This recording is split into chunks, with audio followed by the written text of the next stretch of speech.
I can't tell you and that I know it because of what it says here or what it reads there, but inside I know that this is where I have to be.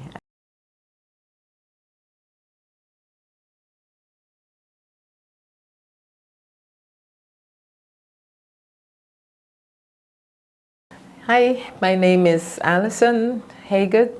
I first came to the church through my mom, my mom was the member of the church. My mom joined the church in 1971. She was one of the first members of the church in Guyana. And so my mom joined the church then. I came in 1976 along with my 3 kids. When my mom joined the church in 1971, she was a single parent and my dad had passed away. And we are 4 kids. I'm the eldest of 4 kids. And by the time my mom joined, just at the time my mom was getting ready to join the church, I was at the end of high school, I became pregnant. So she took my brothers and sister, they went to the church. I had to get married and I started my own family. So the church in Guyana started very vibrant actually, and most of the members the first members also had children. They all had children. So at some point they started a children's home because all the members had children, and in having to go out and witness and do all of that, they needed some place and someone to take care of the kids, so they started a children's home. And so I think when my mom heard Divine Principle, I think she knew that that's where she was supposed to be, because that was it. After once she listened to Divine Principle, and she was ready to go. And yeah, what did you think of the Divine Principle when you were first hearing it? So when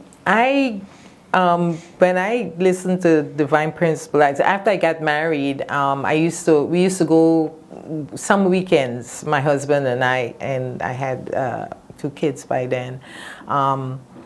We would go to the church on weekends. We spent weekends there to do workshops and stuff. My husband wasn't interested.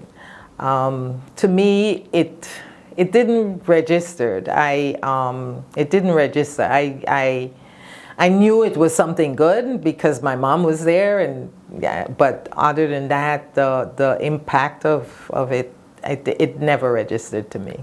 So in Guyana, the leader of the church in Guyana, she was an opera singer, and so when she became a missionary, she went back home to Guyana, started a church in Guyana. So in that, she also started a group. So we were a part of a big singing group. We were called Hallelujah Group. And we went to perform in Europe. We were in Holland. We spent some time in Holland. And then we went to Italy. My first impression when I came to America was that lack of community, lack of family. Like in Guyana, we were very close. We weren't a huge church.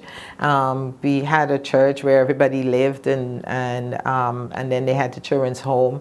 But we were always together. Here, when we came here, it was different. It kind of like you were on your own, and there was no, that sense of community wasn't there. That sense of family wasn't there. First of all, always from the time I joined the church, I was kind of like, although I was just not much older than the other kids in the church, but I was married and I had a family as opposed to, them. And so I always felt like I was being left out. I always felt like I was like a middle child feeling. Yeah. So I always felt that way. So, and then coming here, and you just lost all connection with everyone. Then also when we came here too, a lot of our members got matched and got married and went to live with their husbands and stuff like that. So we also as a group, as a Guyanese group, became very disconnected too. So yeah, so that kind of makes you feel left out. I think after I got married and I had a son, and after a few years, I started to feel like there was a part of me that felt like, oh, you know, I need somewhere to be. I need somewhere to worship or to find God or to communicate with God. I think it was more like I need some place that I can communicate with God. And so I started going to different churches. Like some weeks I'll go to the Catholic Church. Some weeks I went to Seventh-day Adventist Church. I'll go to different churches. But I never felt like it was never satisfying, I should say. I didn't feel like it was what I was looking for. At the time, I didn't know. I just kept going to different places. Like I'll go to one church on a Sunday and I feel like it feels judgmental, or it feels I don't like their singing or something. Yeah, but yeah. During that period when I was searching, I met Raul and Deidre, the Josephs. And they said to me, oh, you know, why don't you come to church? Come to church on Sundays now. She said, oh, we have church in the Manhattan Center. It's really nice. You have people from all over come into the Manhattan Center, and you're going to meet a lot of people, the people you know, and stuff like that. So I said, okay. I think it took a few weeks, and then one Sunday, I think I left home to go to the church I was going to at the time in my neighborhood.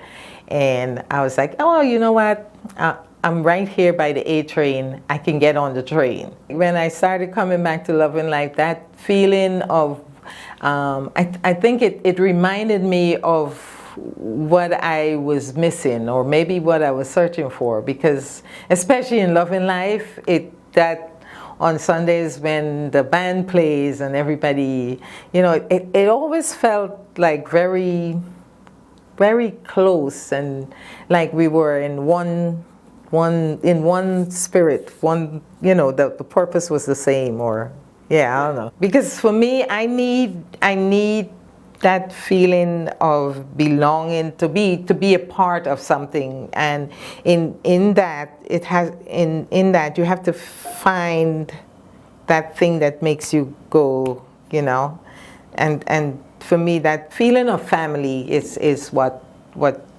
gets me. There was a time in my life when I felt like inside, like when I was searching, I knew that I couldn't tell you what was wrong, but I knew that something inside was lacking. I don't have that feeling anymore.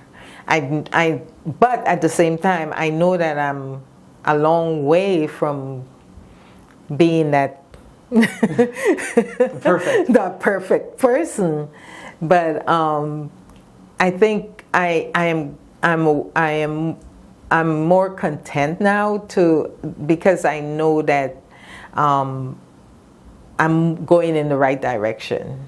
I can't tell you that I know it because of what it says here or what it reads there, but inside I know that this is where I have to be, and that's one of the reasons why I continue to come, and I continue to do whatever I can. I don't have much I feel like I don't have much to offer, but whatever I can, I give it to God with my whole heart.